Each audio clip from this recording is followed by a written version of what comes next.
మాఘపురాణము 13వ అధ్యాయము. శివుడు పార్వతికి మాఘమాస మహత్యమును వివరించుట.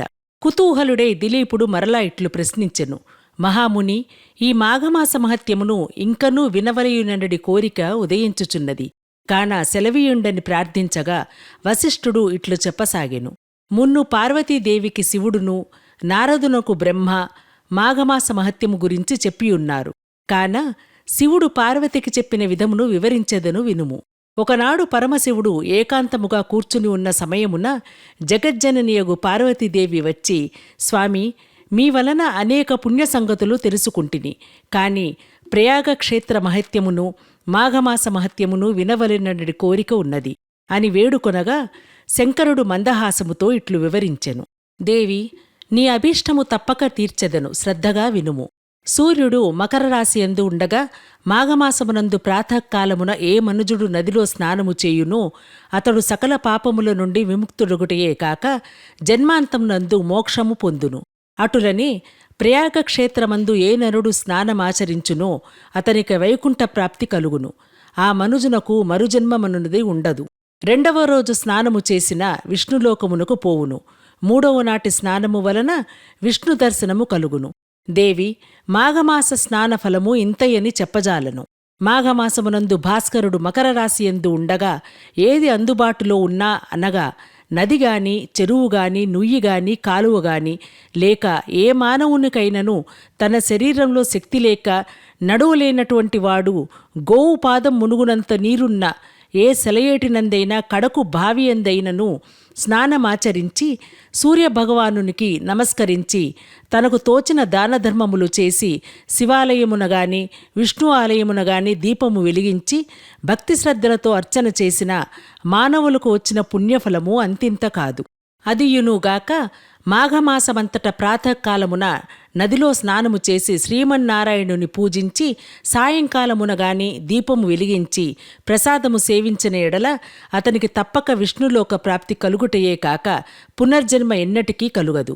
నేను తెలియజేసిన విధముగా ఏ మనుజుడు మాఘమాసమునందు ప్రాతఃకాలమున జపముగాని విష్ణుపూజగాని యథాశక్తి దానపుణ్యములు చెయ్యడో అట్టివాడు మరణానంతరము సమస్త నరకబాధలు అనుభవించును.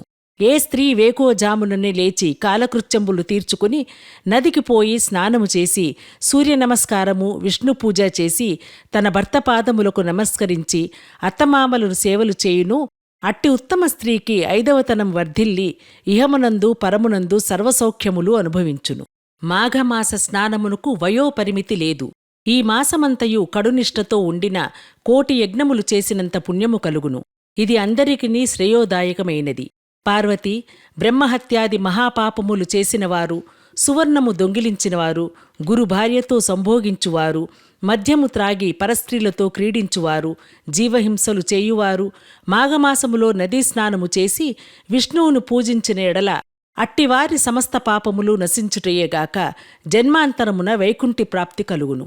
మరియు కులభ్రష్టులైన వారును కించిత్ మాత్రమైనను దానధర్మములు చేయని వారును ఇతరులను వంచించి వారి వద్ద ధనమును అపహరించిన వాడును, అసత్యమాడి పొద్దుగడుపువాడును, మిత్రద్రోహియు, హత్యలు చేయువాడును, బ్రాహ్మణులను హింసించువాడును, సదా వ్యభిచార గృహములలో తిరిగి తాళికట్టిన ఇల్లాలిని కన్నబిడ్డలను వేధించువాడును, రాజద్రోహి, గురుద్రోహియు, దేశభక్తి లేనివాడును, దైవభక్తులను ఎగతాళి చేయువాడును, గర్వం కలవాడు, తాను గొప్పవాడనన్న అహంభావంతో దైవకార్యాలను ధర్మకార్యాలను చెడగొట్టుచు దంపతులకు విభేదములు కల్పించి సంసారమును విడదీయువాడును, ఇండ్లను తగులుబెట్టువాడును, చెడు పనులకు ప్రేరేపించువాడును, ఈ విధమైన పాపకర్మలు చేయువారలు ఎట్టి ప్రాయశ్చిత్తంబులు జరుపుకొని మాఘమాసమునందు మాఘస్నానము చేసిన ఎడల వారందరూ పవిత్రులగుదురు.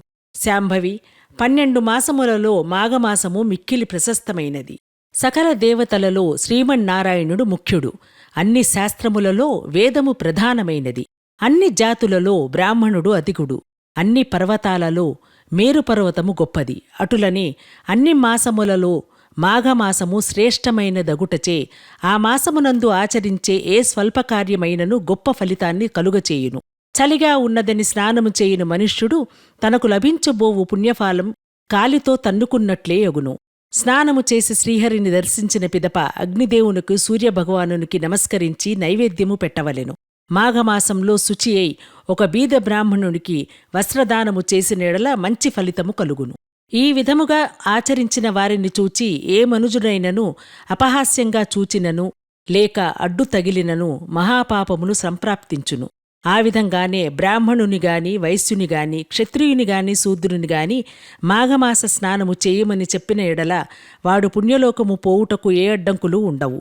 నడుచుటకు ఓపిక లేని వారలు మాఘమాసంలో తలపై నీళ్లు జల్లుకుని సూర్య నమస్కారములు చేసి మాఘపురాణమును చదివినగాని వినుటగాని చేసిన ఎడల జన్మాంతరమున విష్ణు సాన్నిధ్యమును పొందును. మాఘ స్నానమున కలుగు ఫలితము ఎటువంటిదనగా 100 అశ్వమేధ యాగములు చేసి బ్రాహ్మణులకు దక్షిణలు ఇచ్చిన ఎంతటి పుణ్యఫలము కలుగునో మాఘమాస స్నానము అంతటి పుణ్యము కలుగును. కనుక ఓ పార్వతి, నేను చెప్పిన రీతిని అందరూ ఆచరించవలెను. విన్నారుగా? మరి ఆలస్యమెందుకు? ఇప్పుడే మా సనాతన నిధి ఉచిత మొబైల్ అప్లికేషన్ను ప్లేస్టోర్ నుండి డౌన్లోడ్ చేసుకుని ఫ్రీ రిజిస్ట్రేషన్ చేసుకుని మేము నిర్వహిస్తున్న రోజువారీ క్విజ్లో పాల్గొని బహుమతులు గెలుచుకోండి.